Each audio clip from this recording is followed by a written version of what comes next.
Age wise किसी की capabilities predict नहीं कर सकते। तो जैसे अगर हम राहुल गांधी, अरविंद केजरीवाल और उनको अगर कंपेयर करें आदित्य योगीनाथ को, हाँ, तो योगी जी फिर आई थिंक देखिए, अगर केजरीवाल और राहुल गांधी या योगी आदित्यनाथ की बात होती है तो मैं डेफिनेटली तीनों को सपोर्ट नहीं करूंगा, बिकॉज तीनों जो है लेस मैच्योर्ड हैं। अभी पॉलिटिक्स में वो दूसरे के भरोसे यूं गए तो पार्टी के चेहरे के वजह से वो सामने आए हुए हैं। तो मैं योगी आदित्यनाथ जी को सपोर्ट करूंगा। उनकी डिसीजन मेकिंग पावर सबसे ज्यादा स्ट्रॉन्ग है, वो अकेले डिसीजन लेने की क्षमता रखते हैं। योगी आदित्यनाथ, राहुल गांधी और अरविंद केजरीवाल भारत की राजनीति में ये वो तीन बड़े नाम हैं जो इन दिनों सोशल मीडिया पर लगातार चर्चा में बने हुए हैं।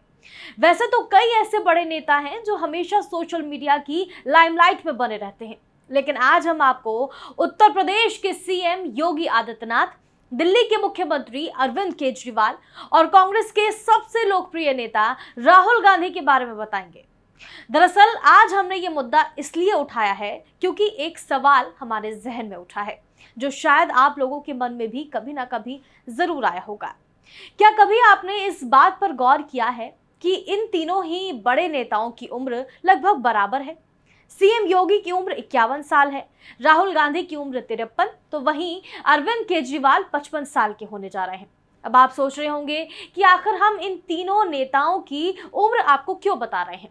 दरअसल इसके पीछे एक बड़ी वजह है, वो ये है कि इन नेताओं की उम्र भले ही बराबर हो, लेकिन इनका राजनीतिक जीवन एक दूसरे से बिल्कुल विपरीत रहा है। इनके राजनीतिक करियर के बारे में आपको बताएंगे, लेकिन आइए उससे पहले आपको इन तीन नेताओं को लेकर जनता क्या सोचती है वो दिखाते हैं। देखिए संवाददाता तरुण फोर की रिपोर्ट। हम एज वाइज किसी की कैपेबिलिटीज प्रोडिक्ट नहीं कर सकते। तो जैसे अगर हम राहुल गांधी, अरविंद केजरीवाल और उनको अगर कंपेयर करें आदित्य योगीनाथ को, आदित्यनाथ, हाँ, तो योगी जी फिर आई थिंक।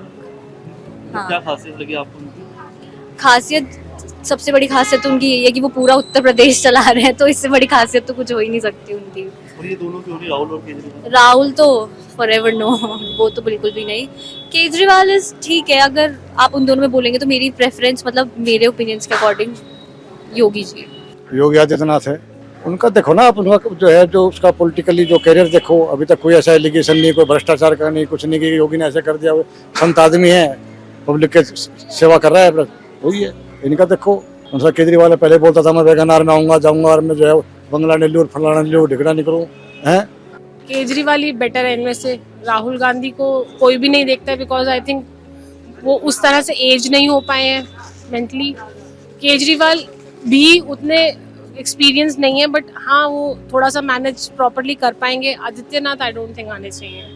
आदित्यनाथ योगी, इनकी खासियत ऐसी है कि मेरे को अकेले को बताने की जरूरत नहीं है, सारा देश जानता है। खैर इस टाइम पे तो ठीक है, क्योंकि मतलब पहली बार मैंने ऐसा सुना है अपने टाइम में और पढ़ा भी है कि तेलंगाना और दूसरे स्टेट के लोग सीएम कह रहे हैं कि हम लोग कह रहे हैं कि हमारे को आदित्यनाथ योगी हमारा सीएम बना दीजिए। तो इसका तो जवाब नहीं दिया जा सकता। खैर, और दूसरा कि केजरीवाल और राहुल गांधी को क्यों नहीं?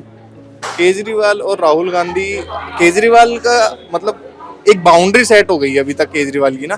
केजरीवाल केवल अभी देखा जाए तो दिल्ली की बाउंड्री तक, और अब पंजाब भी उन्होंने एक्वायर कर लिया, तो अभी ये केवल इतने एरिया में ही लिमिटेड है। आदित्यनाथ योगी की फैन फॉलोइंग बहुत ही ज्यादा है केजरीवाल से। राहुल गांधी तो नहीं बनते। योगी ने काम तो अच्छे किए हैं यूपी में, राहुल गांधी का इतना कुछ नजर आता नहीं।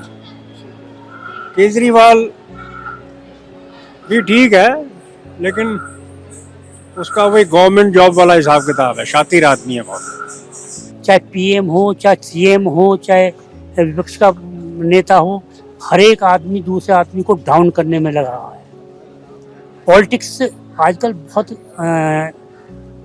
गलत उस पर पायदान पे चल रही है। नहीं, मोदी जी के बाद तो योगी जी का ही नंबर है। योगी जी की है क्वालिटी बनने की प्रधानमंत्री। क्राइम फ्री कर दिया यूपी, आप देखो ना, और इससे ज्यादा क्या चाहिए आदमी को। बिल्कुल सही बात है जी, क्राइम फ्री कर दिया, हर एक की लेडीज सिक्योर है यूपी में, तो योगी को ही चाहिए। इंडिया में ऐसा स्टेट है जो आज, यूपी इतना बदनाम स्टेट था और उन्होंने क्राइम फ्री कर दिया। बताओ कौन सा स्टेट है जो क्राइम फ्री हो गया यूपी से ज्यादा? देखिए, अगर केजरीवाल और राहुल गांधी या योगी आदित्यनाथ की बात होती है तो मैं डेफिनेटली तीनों को सपोर्ट नहीं करूंगा, बिकॉज तीनों जो है अभी लेस मैच्योर्ड हैं। अभी पॉलिटिक्स में वो दूसरे के भरोसे यूं कहें तो पार्टी के चेहरे के वजह से वो सामने आए हुए हैं, बट उनकी जो है खुद की जो वजूद होती है एज ए ग्लोबल लीडर वो अभी नहीं बनी है, तो मैं डेफिनेटली तीनों के साथ नहीं जाऊँगा। सर मैं योगी आदित्यनाथ जी को सपोर्ट करूंगा, उनकी डिसीजन मेकिंग पावर सबसे ज़्यादा स्ट्रॉन्ग है। वो अकेले डिसीजन लेने की क्षमता रखते हैं, किसी की मदद से डिसीजन नहीं लेते। ये तो थी जनता की राय। आइए अब आपको एक एक करके इन नेताओं के राजनीतिक सफर की कुछ झलकियां बताते हैं, साथ ही ये भी बताते हैं कि ये तीनों नेता एक दूसरे से कैसे अलग हैं। सबसे पहले आपको दिल्ली के सीएम अरविंद केजरीवाल के बारे में बताते हैं। आखिर उन्होंने अपनी 55 साल तक की उम्र के राजनीतिक करियर में क्या हासिल किया है और क्या नहीं। दिल्ली का मुख्यमंत्री बनने तक केजरीवाल ने ऐसे कई बड़े फैसले लिए जो सफल साबित हुए। हालांकि इस बारे में अलग अलग लोगों की अलग अलग राय हो सकती है। इन बड़े फैसलों ने केजरीवाल को खूब लोकप्रियता दी। महिलाओं के लिए बस में मुफ्त यात्रा, बिजली बिल माफी योजना, फ्री वाटर स्कीम, निजी स्कूलों पर सख्ती, छात्रों को 10 लाख का लोन, मोहल्ला क्लिनिक, ये वो बड़े फैसले थे जिन्होंने अरविंद केजरीवाल के लिए दिल्ली से पंजाब तक का रास्ता खोल दिया और आम आदमी पार्टी ने पंजाब पर भी फतह हासिल कर ली। लेकिन इसके अलावा ऐसे भी कई वादे थे जिन्हें वो पूरा नहीं कर पाए। तो चलिए जानते हैं कि आखिर वो कौन से वादे हैं जो दिल्ली सरकार पूरे नहीं कर पाई है। पहला, दिल्ली को पूर्ण राज्य का दर्जा। दिल्ली सरकार ने जब भी चुनाव हुए तभी केंद्र शासित प्रदेश दिल्ली को पूर्ण राज्य का दर्जा दिलाने की बात कही, लेकिन यह वादा अभी तक पूरा नहीं हुआ है।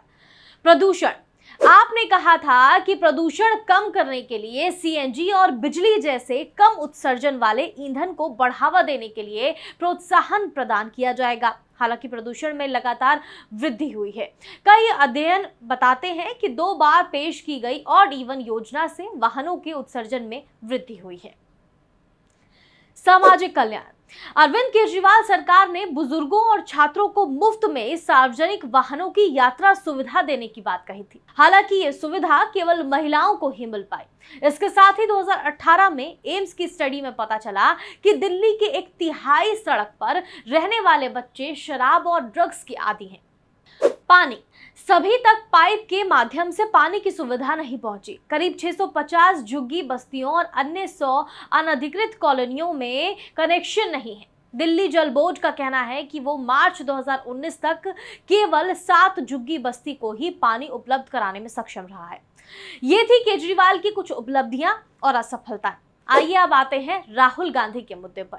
जब से राहुल गांधी ने भारत जोड़ो यात्रा पूरी की है, हर तरफ चर्चाएं हैं कि वो सोशल मीडिया पर सबसे ट्रेंडिंग नेता बन गए हैं। राहुल गांधी ने अपनी मां सोनिया गांधी के जूते के फीते बांधे, वो तस्वीर वायरल।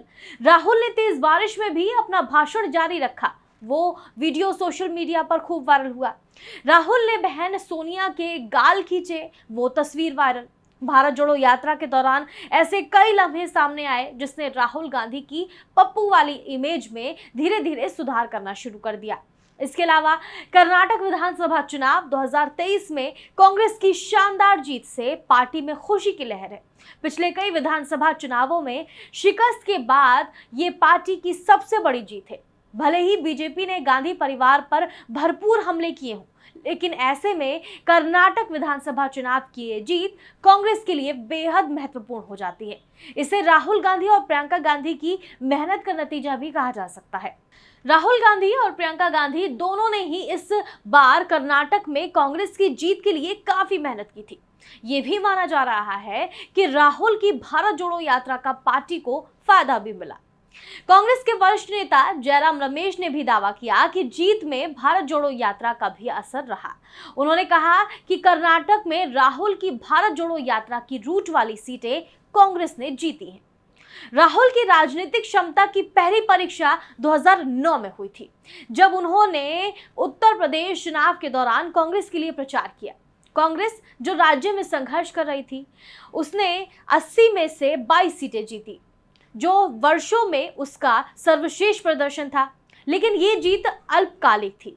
राहुल का व्यापक बिहार दौरा 2010 के राज्य चुनावों में कांग्रेस को राज्य में जीत नहीं दिला सका और पार्टी 243 विधानसभा सीटों में से केवल 4 सीटों पर ही जीत हासिल कर पाई। 2011 में भट्टा पारसोल में किसानों द्वारा भूमि अधिग्रहण विरोध प्रदर्शन के दौरान मायावती सरकार पर हमला करने पर राहुल ने राष्ट्रीय सुर्खियां बटोरी। आइए अब बात करते हैं बुलडोजर बाबा की, यानी योगी आदित्यनाथ की। इस वीडियो में आपको बताते हैं कि उत्तर प्रदेश की वर्तमान योगी आदित्यनाथ सरकार के उन फैसलों के बारे में जो बेहद सुर्खियों में रहे। इसमें सबसे बड़ा और अहम फैसला रहा लव जिहाद का कानून। यूपी में 27 नवंबर 2020 को विधि विरुद्ध धर्म संपरिवर्तन प्रतिषेध अध्यादेश 2020 लागू हुआ, जिसके बाद से 433 मामले दर्ज हुए, 855 आरोपियों को गिरफ्तार किया गया।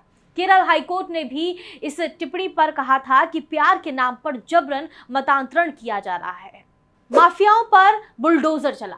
अपराधियों, माफियाओं की संपत्ति सीज करने के साथ ही उनकी अवैध इमारतों पर बुलडोजर चलाने का काम उत्तर प्रदेश सरकार ने किया।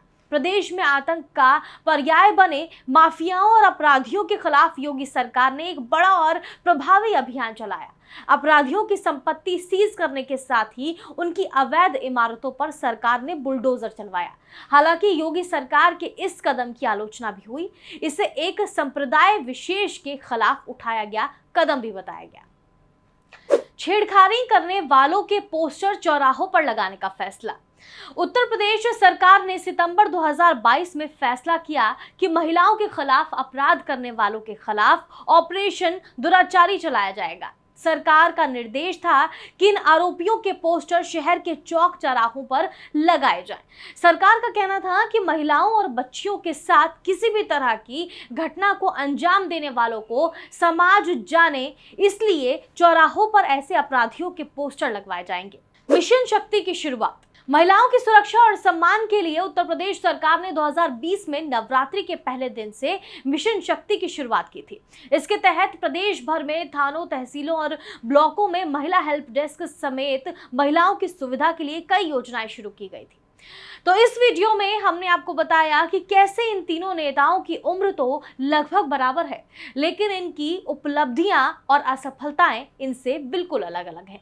बहरहाल आप इन तीनों में से किसको सबसे बेहतर नेता समझते हैं, हमें कमेंट करके जरूर बताएं। नमस्कार।